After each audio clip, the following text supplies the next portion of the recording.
যাদেরকে আল্লাহ তাআলা রুকিয়ার জন্য কবুল করে তারাই কিন্তু রুকিয়া করার জন্য আসতে পারে।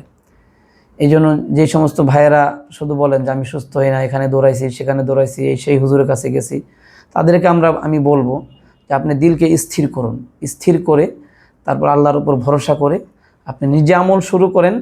এটা হলো সবচেয়ে বেশি আপনাকে কামিয়াব করার জন্য এগিয়ে। আসসালামু আলাইকুম রহমতুল্লাহ বারাকাতুহু। অনেকেই আছে যে বেশি কেরামতি দেখাইতে পারে, যে বেশি অলৌকিক ঘটনা দেখাইতে পারে, অনেক কিছু বলতে পারে, হ্যাঁ, না দেখেই কিছু বলতে পারে, তাদেরকে আপনারা খুব বেশি গুরুত্ব দেন। এটা আসলেই একটা ভুল পদ্ধতি। এই কারণেই অধিকাংশ মানুষ প্রতারিত হয়। এক জায়গায় গিয়েছে, যাওয়ার আগেই ওই হুজুর সব কিছুই বলে দিল যে আপনার বউ 1 মাস আগে চলে গিয়েছিল, আপনার হাজব্যান্ড 2 মাস আগে এই কাজটা করেছিল। এই ধরনের আজব আজব কথা বলে। তো সে মনে করে যা এই হুজুর তো কামেল, এই হুজুর তো মনে হয় সব কিছু জানে, তাহলে এর কাছে চিকিৎসা করলে মনে ভালো হবে। আসলে ভাই, সে নিকৃষ্ট শয়তানের মাধ্যমে আপনার তথ্যগুলো আগে জেনেছে, সে যেটা নিষিদ্ধ কোরআন সুন্নাহ মোতাবেক। এটা ওই জিন শয়তান এই হুজুরের কাছে প্রকাশ করাও নিষিদ্ধ। আর এই হুজুর এই ধরনের কথাও আপনাদের কাছে বলা, এটা শরীয়তে ইসলাম নিষিদ্ধ। আপনার কাছে একটা নিষিদ্ধ কাজ সে করে সে অনেক প্রশংসা অর্জন করলো যে না অনেক ভালো অনেক ভালো। এই কারণেই আপনারা সুস্থ হচ্ছেন না। আমাদের কাছে অনেক মানুষ আসে যে হুজুর, অনেক হুজুরের কাছে গেছি কিন্তু তাও সুস্থ হচ্ছেন না। কেন সুস্থ হচ্ছেন না? আপনার তো নিয়তি ঠিক নাই। আপনি তো সবসময় ওই কে বেশি বলতে পারে, আমাদের কাছে আসে বলে হুজুর আপনি কি আমার কি সমস্যা বলতে পারবেন? আমরা বলছি না ভাই, আমরা কোনো কিছুই বলতে পারি না। গায়েবের খবর ইন্নাল্লাহু আলিমুল গায়বি ওয়াশ শাহাদা, একমাত্র আল্লাহ তাআলা জানেন।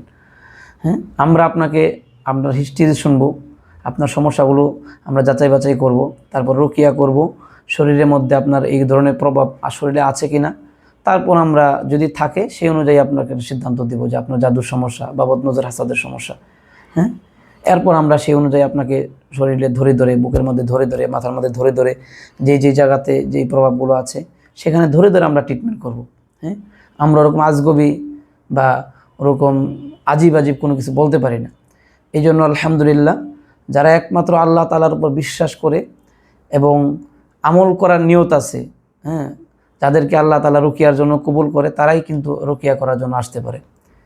এই জন্য যে সমস্ত ভাইয়েরা শুধু বলেন যে আমি সুস্থ হই না, এখানে দৌড়াইছি সেখানে দৌড়াইছি, এই সেই হুজুরের কাছে গেছি, তাদেরকে আমি বলবো যে আপনি দিলকে স্থির করুন।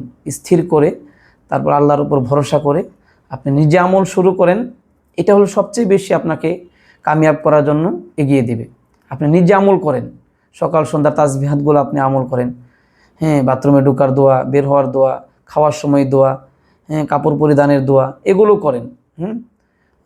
তারপরে মাসনুন যে আমলগুলো আছে, 5 ওয়াক্ত নামাজ পড়া, এগুলো করেন।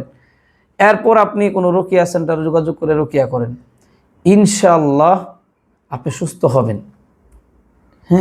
আপনার আল্লাহর দুয়ারে যেতে হবে। আল্লাহ আপনাকে অসুস্থতা দিয়েছে আল্লাহর কাছে যাওয়ার জন্য। আপনি এখন আল্লাহর কাছে না গিয়ে শয়তানের কাছে পিছনে দৌড়াইতেছেন।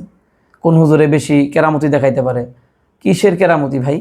তো যাই হোক, তো এই জন্য আপনারা সঠিক চিকিৎসা নেবেন, নিজে আমল করবেন এবং রুকিয়ার সঠিক চিকিৎসাটা নেবেন। আশা করি আপনারা দ্রুতই সুস্থ হবেন। এদিক সেদিক ঘোরাফেরার আর কোনো দরকার নেই। অনেক ঘুরেছেন, অনেক সময় নষ্ট করেছেন।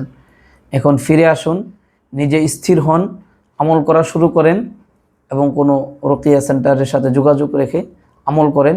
ইনশাআল্লাহ 1 মাস হোক, 2 মাস হোক, 3 মাস হোক, 6 মাস লাগুক, আপনি সুস্থ হয়ে যাবেন ইনশাআল্লাহ। আপনাদের জন্য সুস্থতা কামনা করছি, আপনাদের জন্য দোয়া করছি। আল্লাহ তাআলা যেন যারা এই পেরেশানিতে আছে, আল্লাহ তাআলা যেন সবাইকে সুস্থতা দান করেন। আসসালামু আলাইকুম।